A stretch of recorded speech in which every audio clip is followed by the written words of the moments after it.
Pas rezultateve zgjedhore në Hungari ku është mposhtur Viktor Orban, reagimet e menjëhershme kanë ardhur edhe nga partitë politike në Maqedoninë e Veriut. Nga LSDM, kryetari Venko Filipçe, përmes një postimi në rrjetet sociale, cilësoi rezultatin si fund të një regjimi autokratik, duke theksuar se Europa nuk pranon autokraci dhe se kjo paraqet fitore të demokracisë. Nga kjo parti u vlerësua se ndryshimi në Budapest është një mesazh për gjithë rajonin, duke i lidhur zhvillimin edhe me situatën politike në vend.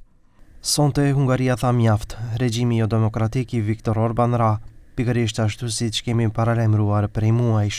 Organizata kriminale VMRO mbetet pa aleatin e saj të vetëm në Bashkimin Evropian, nuk ka më fshehje të Nikola Gruevskit në Budapest, as kombinime biznesi. Kryeministri i ri i Hungarisë, Zotri Peter Major, paralajmëroi reformë të thellë në media për shkak të ndikimit të madh që Orban kishte mbi to, po bien regjimet autokratike. I radhës është Aleksandar Vučić e bashkë me të edhe Kristian Mickoski. Në anën tjetër, VMRO-DPMN reagoi duke i kritikuar ashpër Filipçen, duke i kërkuar që të fokusohet në problemet e brendshme të partisë dhe të distancohet nga ish kryeministri Zoran Zaev. Nga kjo parti theksuan se opozita nuk duhet të merret me zgjedhje në shtete të tjera, por me gjendjen e brendshme politike.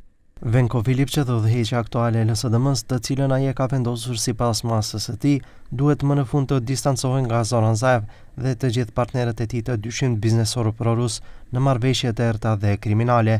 Të tillë partnerë të dyshimit Zaev ka disa, mes tyre janë emra të dyshimit biznesmenësh si Miodrag Daka Davidovic, Aleksandar Onyshenko dhe Borche Markovski. Reagim pati edhe nga nënkryetari i BDI-së Bujar Osmani, i cili në rrjetet sociale shkurt shkroi: Ra regjimi anti-europian në Budapest me këmbë të lehtë. Ndërkohë nga koalicioni Vlen, Bekim Qoku vlerësoi se humbja e Orbanit është lajm i mirë për demokracinë në Evropë. Humbja e Viktor Orbanit në Hungari është një lajm i mirë për demokracinë dhe për forcat progresiste në Bashkimin Evropian dhe në Evropë në tërësi. Ajo dëshmon se dhe regjimet që duken të konsoliduara mund të sfidohen dhe të mposhten përmes vullnetit qytetar.